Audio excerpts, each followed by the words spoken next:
Olá, igreja, graça e paz do Senhor Jesus. Bom dia! Estamos encerrando hoje o nosso estudo sobre a carta de Paulo aos Filipenses. Aquela igreja perfeitinha, né? Mas que apresentava alguns defeitos. Nós chegamos ao final de uma incrível jornada. Foi uma visita maravilhosa, foi uma visita e tanto para a igreja dos Filipenses. Uma igreja tão amada e colhedora. Uma igreja que possuía líderes que amava a Deus e servia a Deus de uma forma tão maravilhosa que demonstrava isso servindo ao seu próximo. Uma igreja que permanecia firme e unida na batalha pelo Evangelho, contra os inimigos da fé, na batalha pelo Evangelho. Era uma igreja incansavelmente, que lutava e ajudava incansavelmente aos seus ministros, aos missionários. E tal prova disso é a própria carta que Paulo escreve para agradecer os donativos que ele recebeu. Mas também era uma igreja que possuía defeitos, que precisavam ser corrigidos.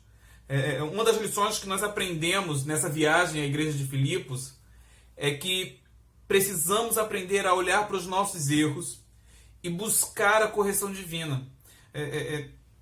Nós precisamos olhar para o maior exemplo que nós temos, que é o nosso Senhor e Salvador Jesus Cristo. Olhando para Ele, olhando para esse maior exemplo, nós precisamos ter a coragem de mudar e de seguir esse exemplo. Não adianta apenas olhar para os erros e continuarmos iguais. Paulo ele vai nos ensinar que é possível mudar e seguir o exemplo da vida de Jesus, pois Ele mesmo tem se esforçado para seguir tal exemplo. Ele nos ensina a olhar para tantos fiéis que buscam a Deus de coração. E Ele nos ensina também a seguir o exemplo desses fiéis, que seguem o exemplo do próprio Mestre Jesus. Chegou a hora de colocarmos em prática aquilo tudo que aprendemos. É esse o desejo final do apóstolo. Ele vai dizer isso lá no verso 4, verso 9 do capítulo 4. Tenham uma vida de alegria plena no Senhor e tenham cuidado com os inimigos da cruz de Cristo. Paulo se despede de sua igreja amada com vários conselhos e palavras carinhosas que devemos examiná-las, mas muito além disso, nós devemos praticá-las. É assim que Paulo está encerrando a sua carta. É como se ele estivesse dizendo: olha, meus bons amigos, chegou o fim disso. Chegamos ao fim dessa carta. E aí eu faço uma pergunta para você. Como é que você trata os seus amigos? Como você trata os seus irmãos na fé? Você os trata com a cordial educação, com aquilo com carinho, sim, mas não se envolve muito com eles, né? Não vou me envolver muito. Talvez você não goste de se misturar muito, né? Porque não confia o suficiente nessas pessoas. Talvez você não tenha uma certa afinidade. Não, eu confio em um e outro, mas não tenho afinidade com todo mundo, não. Né? A igreja é muito grande, é normal isso, né?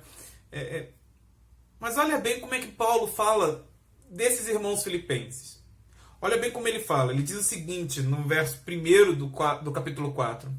Portanto, amados irmãos, meus amados irmãos, de quem tenho muita saudade, vocês são minha alegria e coroa. Sim, meus amados, permaneçam deste modo firmes no Senhor. Você consegue enxergar nessas palavras de Paulo um relacionamento domingueiro?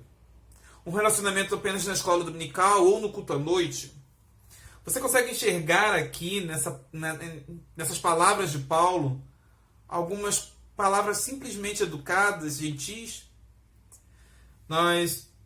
Essas palavras de Paulo, elas expressam o tamanho carinho e afeição que ele sentia pela igreja.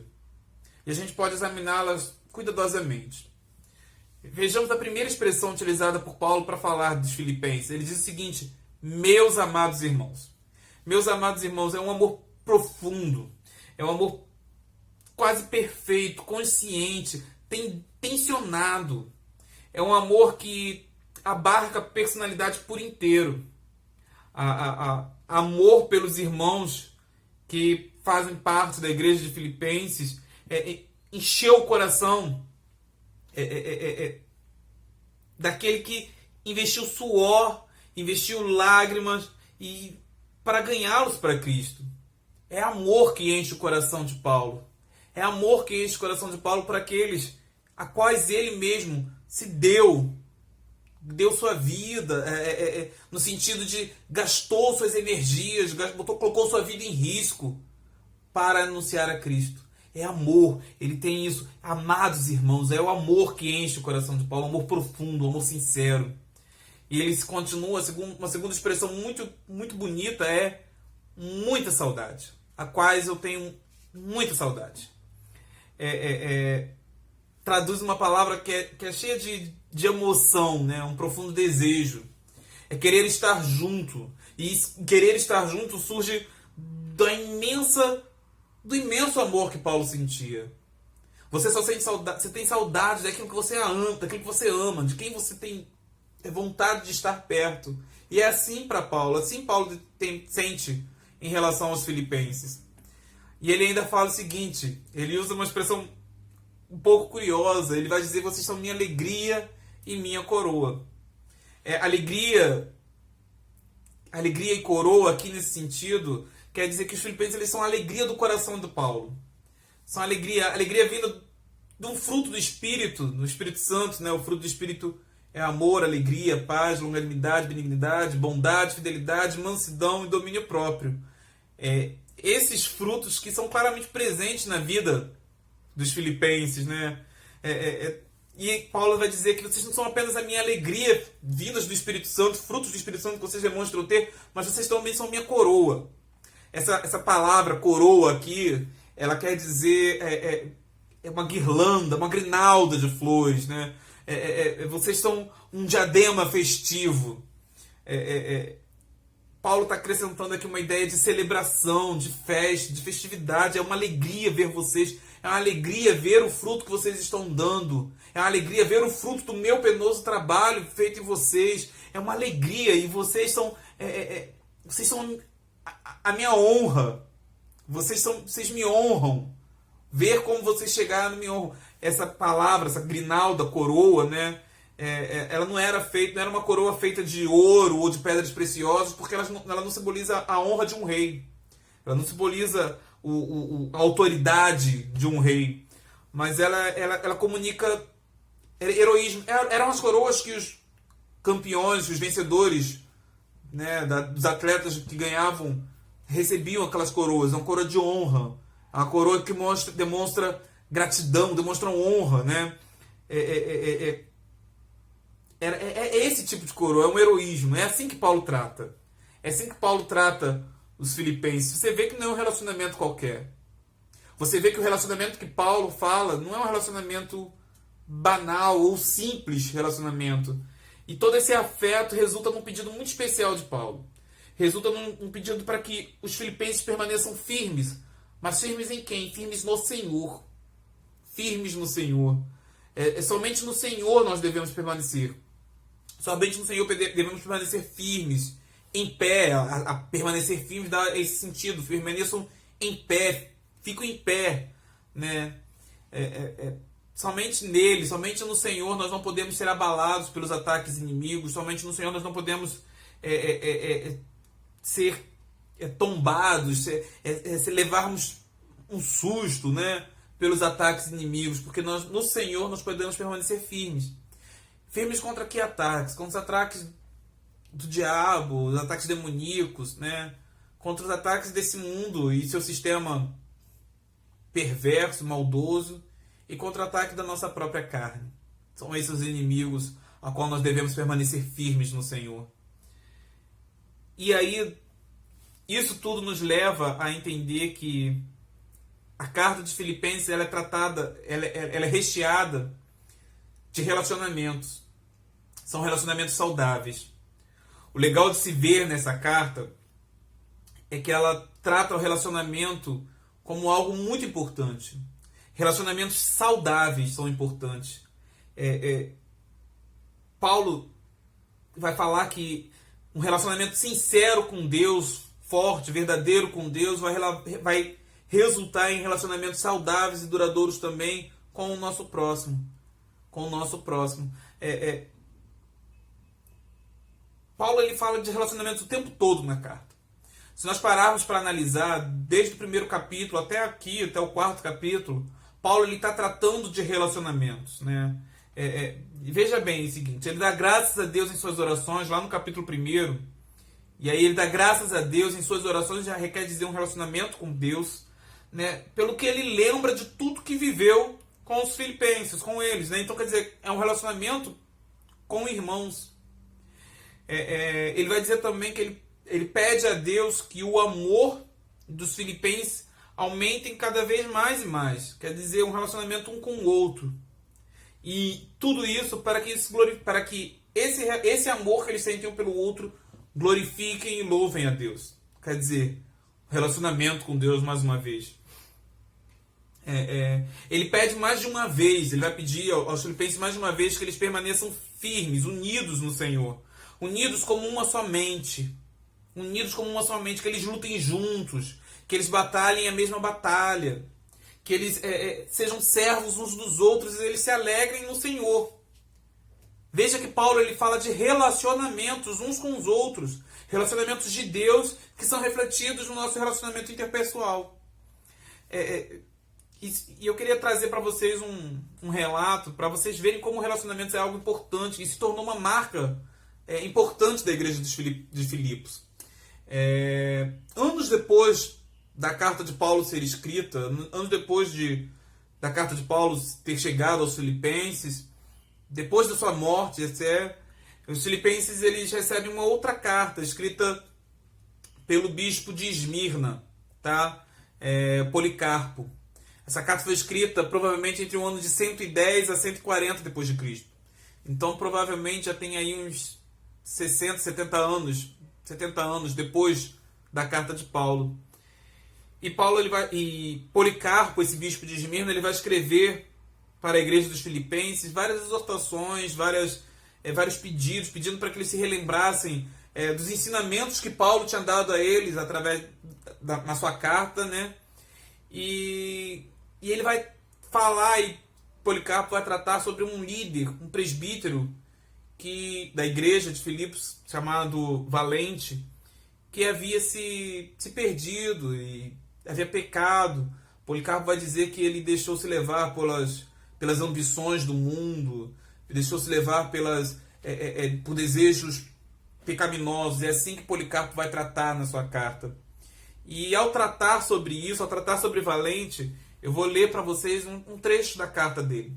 Quando ele vai falar sobre esse homem, esse presbítero, esse líder da igreja que errou, que pecou, que estava sendo disciplinado pela igreja, ele vai dizer o seguinte: olha, eu estou profundamente entristecido, pois, irmãos, por ele, Valente, e por sua esposa, a quem o Senhor talvez conceda uma penitência verdadeira.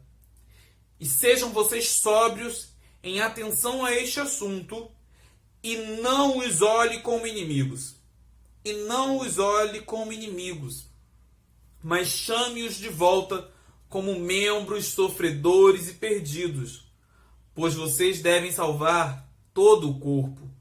Agindo assim, vocês edificam-se a si mesmos.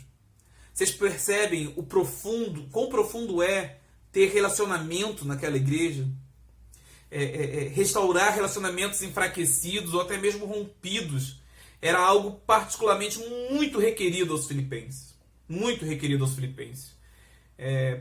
Voltando aqui para a carta aos filipenses, né, Paulo ele vai rogar para que o relacionamento entre duas pessoas influentes na igreja seja restaurado. Ele vai dizer algumas palavras muito doces para tratar disso. Ele vai chamar a atenção com palavras doces. Percebe só que ele vai utilizar o seguinte: olha, eu rogo a Evódia, eu rogo a Sintique. Eu rogo, eu peço.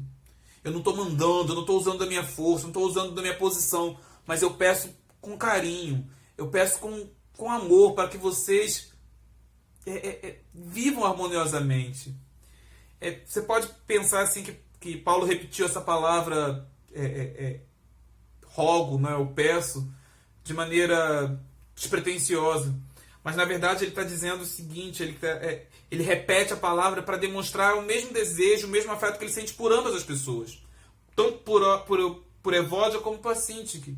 É como se ele estivesse falando assim, olha, eu peço a você, Evódia, que tenha o mesmo pensamento no Senhor que a Sintique. E peço a você, Sintique, que tenha o mesmo pensamento no Senhor que Evódia.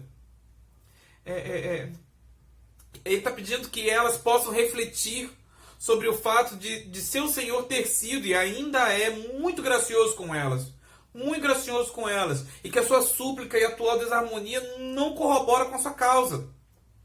O resultado dessa reflexão piedosa que Paulo faz era o seguinte, olha, no Senhor, olha bem vocês, Evódia, olha bem vocês, Sintique, no Senhor, vocês orando juntos e confiando nele com determinação, vocês podem então voltar a pensar concordemente, unidamente, né? Eu quero que vocês voltem a ser unidas, porque vocês já foram assim. Porque vocês já foram assim. E Paulo ele faz um apelo especial a um companheiro. Né? E talvez você nunca tenha parado para pensar nisso. Mas quando ele fala o seguinte, ele conta com a ajuda de um fiel companheiro de jugo. Ele não pede para que elas caminhem e voltem a caminhar, ele não pede para que elas tenham esse relacionamento restaurado sozinhos, mas ele pede ajuda. Ele diz o seguinte, olha, meu fiel companheiro de jugo, ele pede ajuda. E talvez você nunca tenha parado para pensar que esse fiel companheiro de jugo seja, na verdade, a tradução do nome de uma pessoa mesmo. Talvez se pronuncie Sísigos, né? É um nome meio complicado de pronunciar, mas que a tradução fiel e literal é verdadeiro, fiel companheiro de jugo. Hendrickson vai dizer que Paulo aqui está fazendo um jogo de palavras, né? Ele vai pedir para que esse Sísigo, né, o fiel companheiro de jugo, ele que traduzindo literalmente quer dizer uma pessoa que trabalha na mesma equipe, uma pessoa que coopera na mesma equipe. Ele vai pedir para que esse verdadeiro fiel auxiliador, fiel companheiro, auxilie ou ajude a essas tão importantes companheiras que trabalhem novamente juntas. Ele vai pedir para aquele que o nome significa fiel companheiro de equipe, ajude aquelas duas irmãs a serem companheiras novamente de equipe. É bonito isso.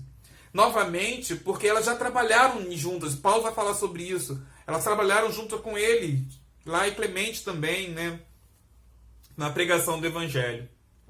E o nome de todos esses, embora não sejam descritos por Paulo, estão escritos, são conhecidos por Deus, estão escritos no livro da vida. E aí Paulo ele vai dizer o seguinte, olha, quando vocês caminharem juntas, quando todos vocês caminharem juntos, vocês terão uma vida de contentamento, vocês terão uma alegria sempre. Alegria sempre. E o segredo da alegria, o segredo da verdadeira alegria, da plena alegria, está num relacionamento profundo e íntimo no Senhor. A alegria é fruto de um coração que está firme no Senhor. Em todo momento, Paulo não pede que os filipenses depositem a fonte da sua alegria numa condição da vida, na condição de um dia vê-los novamente, na condição de ser solto da prisão, mas ou em qualquer outra circunstância da vida. Ele pede sempre que eles se alegrem no Senhor. Percebe isso? Sobre esse ponto, Hendrickson fala o seguinte: pode alguém alegrar-se quando a memória de pecados passados aflige a alma, quando os que amamos sofrem, quando alguém está sendo perseguido, enfrentando possivelmente a morte? Mas eis aí Paulo, que não obstante lembrar dos seus pecados passados, cujos amigos estão realmente sofrendo, que mesmo agora é um prisioneiro e possivelmente enfrenta a própria morte, todavia se alegra e recomenda aos outros que façam o mesmo. Diante de tal realidade, fica evidente que circunstâncias sozinhas não determinam a condição do coração e da mente. Um cristão pode alegrar-se interiormente quando fora tudo é sombrio e escuro. Ele se alegra no Senhor, isto é, por causa da sua união com Cristo, fruto de cujo espírito é alegria. Isto é racional, porque em e através de Cristo Jesus, todas as coisas, inclusive aquelas que parecem as mais contrárias, cooperam juntamente para o bem. Essa alegria real e constante é acompanhada de uma moderação, uma atitude de consideração e grandeza de coração, capaz de perdoar e desprezar os próprios direitos justos. Contrasta-se com a brutalidade, né? com um excesso de rigor na aplicação da lei em detrimento de um réu. A lição que Paulo ensina, o que Paulo está ensinando aqui, é que a verdadeira bem-aventurança ela não pode ser alcançada pela pessoa que rigorosamente insiste em seus direitos pessoais. Cristão é aquele que crê ser preferível sofrer a injustiça do que cometer a injustiça. Gentil compreensão é um ingrediente essencial da verdadeira felicidade. Assim, pois, tal moderação, tal indulgência, a boa vontade paciente, desde que não viole um princípio verdadeiro, deve ser demonstrada a todos, a todo mundo, e não só aos irmãos da fé. Isso é muito interessante. Você não deve demonstrar apenas ao seu irmão da fé, aquele que pensa igual a você, a sua moderação.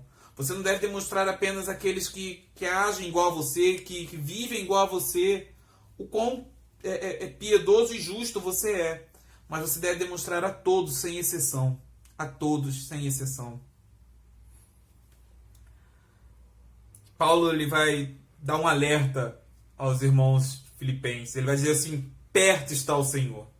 E esse perto não quer dizer que Jesus está perto fisicamente, além, porque ele está realmente conosco todos os dias, assim como ele prometeu, né? Mas esse perto, Paulo está tratando da esperança escatológica, né? De que o Senhor está prestes a vir. É isso que Paulo está dizendo. Olha, o Senhor está prestes a vir. Em vista do fato de que ninguém sabe nem o dia e nem a hora que isso vai acontecer, que Cristo vai voltar, né? É preciso que nós estejamos todos prontos.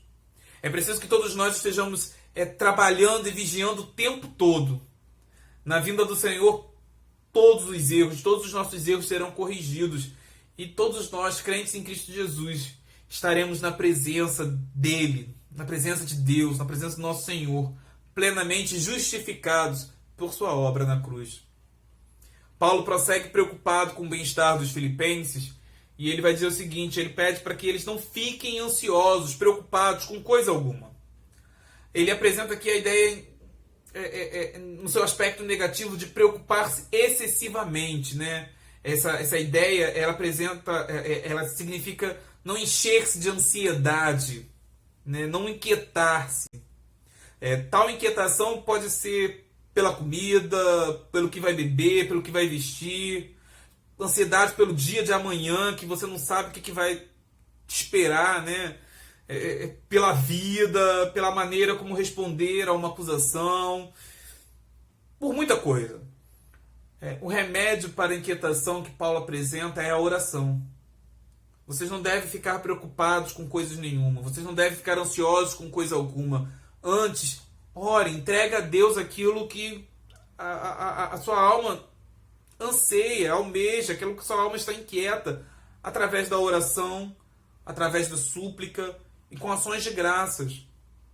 E isso, né, entregar a Deus tudo isso em oração, ter em troca, trocar toda a ansiedade por uma paz que pessoa nenhuma no mundo, pessoa nenhuma que não tem esse relacionamento com Deus é capaz de compreender. Essa paz ela fará uma guarda constante, é isso. A paz de Deus e a paz dos céus que excede todo entendimento guardará a mente e o coração. Quer dizer que ela vai fazer uma guarda ao redor, como uma cidade fortificada, protegida por seus muros. Assim vai ser o nosso coração e a nossa mente, protegida pela paz de Deus, que impede que ansiedade, preocupações desordenadas venham e façam morada.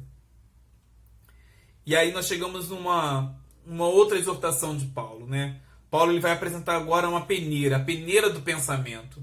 O que devemos pensar? Como devemos controlar os nossos pensamentos, né? o relacionamento saudável com Deus, ele produz uma paz que não pode ser explicada por nenhuma mente humana. E tal é a graça de sentir a paz dos céus que me leva a pensar como um cidadão dos céus. Veja que Paulo ele vai usar 6 vezes a expressão tudo o que, nesse verso, né? Tudo o que é verdadeiro, tudo que é puro, tudo que é justo, ele por aí vai. Ele vai usar 6 vezes essa mesma expressão, seguida dos termos alguma e algum. Antes de falarmos sobre esses pontos, né, é fundamental sabermos que o crente ele não pode apenas escolher um desses pontos e seguir. Não, eu vou pensar apenas no que é verdadeiro. O restante deixa para lá, mas eu só estou pensando no que é verdadeiro. Não é isso. O crente ele deve ter tudo isso. Ele deve pensar e deve demonstrar todos eles. Tudo isso deve demonstrar o caráter do cristão. Vamos ver um a um. Ele diz o seguinte: tudo que é verdadeiro, quer dizer, só deve passar pela nossa cabeça pensamentos que não sejam hipócritas e falsos. E aí, frequentemente, nós nos encontramos numa situação onde ou estamos falando, levantando uma dúvida, levantando uma fofoca, um rumor de alguém, ou estamos participando disso. Pensar no verdadeiro seria manter na mente somente o que é consistente com a natureza, a vontade e lei do Criador. Eu não participo, eu não ofereço, eu não vou fazer nada daquilo que vá contra a natureza, contra a vontade, contra a lei de Deus. Isso inclui levantar fofoca do meu irmão. Tudo que é respeitável. Pensar no que é respeitável comunica a ideia de apenas pensar no que é nobre. Os crentes devem ser dignos e sinceros, tanto em suas palavras quanto em seu comportamento. Tudo que é honroso certamente é digno e de sincera consideração. Tudo que é justo. E tudo que é justo é uma coisa muito bonita, porque nós recebemos de Deus tanto a justiça que nos foi imputada através de Cristo Jesus na sua morte, né, mas também nós recebemos a justiça comunicada de Deus, um dos atributos de Deus. Deus é justo. E nós recebemos isso também. Os crentes eles devem pensar com retidão. Um dos significados da palavra justiça na Bíblia é esse, retidão. Nós devemos meditar com gratidão nos atos de Deus, nos atos justos de Deus. E precisamos apreciar essa justiça nos outros. Nós devemos, então, proceder de forma reta diante de Deus e diante da sociedade. Fazer o que é justo, fazer o que é reto, fazer o que é certo. Não apenas aquilo que me agrada, não apenas aquilo que é bonitinho. Em todos os nossos planos, nós como cristãos devemos nos perguntar a si mesmos: isso está de acordo com a vontade e com a lei de Deus? Então eu vou agir de forma justa e reta. Tudo que é puro, né? E aí a pureza aqui tanto está ligada à pureza sexual quanto à pureza no culto ao Senhor. Os filipenses, devido aos seus antecedentes, né, eles eram pagãos, nós já falamos sobre isso, e o ambiente em que eles estavam era rodeado de pessoas promíscuas. Eles eram constantemente tentados nessa parte. Eles deviam, então, pois, encher as suas mentes com aquilo que é puro e santo. Eles deviam vencer o mal com o bem. Esse é um conselho que serve para nós hoje em dia, muito, muito para nós hoje em dia. Além disso, eles deviam pensar em tudo que é amável. Aquilo que é amável, que é afável, que é agradável. Recorda e evoca o que é amor, né? Que os crentes, pois, meditem e considerem somente nas coisas que tragam amabilidade, que sejam agradáveis. Tudo que é de boa fama. Né? Os nossos pensamentos eles devem ir em direção a tudo que merece louvor e comentários de apreciação. Se não é assim, não devo pensar. E aí Paulo ele vai resumir, né? Vai trazer o resumo de tudo isso. Se há alguma virtude e se há algum louvor, né? Qualquer coisa que de algum modo é matéria de excelência moral e espiritual, que de maneira que seja digna de louvor, é campo adequado para o crescimento cristão. Nada que seja de natureza contrária é alimento correto para a sua alma. E aí você deve estar pensando comigo, deve estar pensando assim, né, consigo mesmo, isso é difícil demais, isso é impossível, né? De fato, é difícil, mas não é impossível. Paulo ele vai concluir esses seus conselhos mostrando aos filipenses que é possível, sim. Esses pensamentos são transformados em ação. Assim como no Sermão do Monte, né, que nós aprendemos com o Senhor Jesus, ele nos leva do ouvir à ação. Os verdadeiros crentes, eles ouvem, meditam nisso até que entendam, então eles agem pondo em prática o que aprendem. Mostrando dessa forma que, como o texto lá do Sermão do Monte vai dizer, a sua casa foi construída sobre a rocha. Eles foram sábios o suficiente para construir sua casa nessa rocha, nesse conhecimento, nessa palavra que Jesus proferiu. Assim, o apóstolo ordena a igreja de Filipenses a praticar, isso é, a fazer reviver a vida de Paulo em cada membro, né? Dependia deles pôr em prática o que Paulo ensinou. E aí Paulo chega ao seu final. Ele dá um até logo e um muito obrigado. Paulo está encerrando sua carta, mas antes ele agradece de todo o coração os sofrimentos que os filipenses levantaram e foi entregue a ele através de Epafrodito. Ele vai dizer: alegrei-me sobremaneira no Senhor. Isso vai revelar que a satisfação de Paulo ele não se baseava na oferta em si, mas no Deus que mais uma vez renovou a sua bondade por intermédio dos filipenses, né? Veja o que diz, o que significa isso, né? Renovastes, né? Essa palavra renovar representa literalmente uma planta que brota com folhas e flores de novo. É uma planta que brotou novamente. A preocupação dos filipenses por causa da prisão de Paulo, finalmente, ela causou a ação, o levantamento e no envio desses donativos. Porém, Paulo ele não deixa dúvidas ao afirmar que a sua alegria não estava nesses donativos ou na sua satisfação pelos bens materiais. Pelo contrário, ele vai dizer que aprendeu o segredo do contentamento e não está nessas coisas. Não está nas circunstâncias que essa vida possa oferecer. Ele vai dizer que você está rico, você está pobre, você está passando por dificuldade, mas você está suprido de tudo. Ele vai dizer o seguinte, e é interessante a explicação que o Dr. Russell Shedd dá.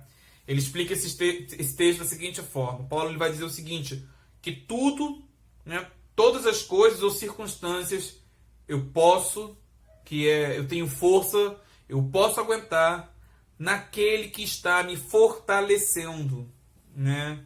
Naquele que me capacita, naquele que me fortalece, que vem da raiz dynamis, né? Dunamis, que é o poder, é um milagre. Paulo não sugere que o segredo de suportar a dura vida como preso, a tortura da fome, ou a ansiedade de prever o seu martírio, esteja em sua própria disciplina ou autocontrole. Longe dele isso. Pelo contrário, a explicação se encontra unicamente na constante dinâmica da comunhão fortalecedora com Jesus Cristo pela atuação do Espírito Santo. Para fazer outra colocação, o contentamento do missionário, né, de Paulo, isso é o que o Dr. Russell Shedd diz, o contentamento do missionário perseguido é uma dádiva gratuita, graças à realidade do poder miraculoso de Deus. Havia um certo receio de Paulo, né, de que os filipenses pudessem achar que ele não estava dando o valor necessário aos donativos recebidos, né, ou que ele estivesse buscando-os como interesse primário. Na verdade, então ele não era bem isso, e Paulo tinha essa preocupação, então ele agradece a disposição deles em ofertar e exalta o coração doador que a igreja sempre teve com ele, né? E ele vai dizer que essas ofertas são como aroma suave, como um sacrifício aceitável, muito agradável a Deus. Paulo vai concluir essa passagem com uma expressão muito bonita e é muito esperançosa para mim e para você. Ele vai dizer o seguinte: e o meu Deus, segundo a sua riqueza e glória, há de suprir em Cristo Jesus cada uma das vossas necessidades. Este era o Deus que tanto significava para Paulo. Ele não suprirá simplesmente cada desejo do coração, e sim suprirá todas as necessidades. Ele fará isso em glória. Essa frase tem o sentido de gloriosamente, modificando o verbo suprir, portanto, Deus suprirá gloriosamente. Paulo não está pensando no que Deus fará pelos crentes quando entrarem na glória do céu, mas no que fará por eles aqui nesse reino terreno, né? No momento de necessidade, nos momentos em que a agrura, a privação vier atingir a eles. Ele os suprirá não simplesmente de suas riquezas, né? Como um milionário que faz doar a soma de sua causa nobre, deduzindo uma parte assim das suas possessões, mas segundo suas riquezas, de sorte que o donativo seja de fato em proporção com os infinitos recursos de Deus. Naturalmente que esse cuidado amoroso, esse auxílio glorioso nas necessidades, tem por base os méritos de Jesus Cristo. E chegamos à conclusão. Chegamos ao fim dessa jornada. Paulo encerra, ele agradece à igreja por tudo que ele fez. Ele agradece à igreja por tudo aquilo que ela fez. Ele diz que Deus há de suprir todas as necessidades dela em glória. Em glória. E no fim dessa jornada, Paulo ele ainda demonstra o seu amor e gratidão abençoando a igreja, agradecendo e abençoando os crentes da igreja. Eu espero que conhecer a igreja de Filipos através dessa carta, espero que você consiga conhecer um pouco mais e que você aprenda a se conhecer um pouco mais. Que ao perceber que até mesmo aquela igreja que era tão querida, era tão perfeitinha, era tão amada aos olhos humanos, né, assim podemos dizer, ela precisava se arrepender, precisava consertar os seus erros, precisava consertar as brechas no seu coração para que o pecado não entrasse e dominasse. Assim também você possa se enxergar. Ao estudar a carta aos Filipenses, o meu desejo é que você possa entender que a vida é feita de relacionamentos e que o principal deles é com o Senhor, é com o Criador, com o Senhor Jesus, sem o qual nenhum outro relacionamento pode ser sustentado. Que você possa fazer uma autorreflexão, que você possa olhar para si mesmo e observar que você é a igreja, que a igreja é você. Não são os quatro paredes, não são o templo em si, mas é você. E que se ela possui defeitos, você precisa examinar-se a si mesmo, olhar para si e corrigir esses defeitos em você. E assim em amor. E assim em amor fraternal, um amor cristão, um amor que excede aquilo que os homens possam demonstrar. Que você possa caminhar com seu irmão lado a lado, auxiliando e ajudando também a vencer os seus defeitos, lutando o mesmo combate em prol de Cristo Jesus. Eu quero encerrar essa nossa jornada, a carta aos Filipenses, com uma recomendação que é muito utilizada por Paulo aqui, e que você também possa lembrar e descobrir o segredo de estar contente em tudo. Eu quero terminar dizendo: alegrai-vos no Senhor. Outra vez vos digo, alegrai-vos no Senhor. Que Deus nos abençoe. Graça e paz, Senhor Jesus, meu querido.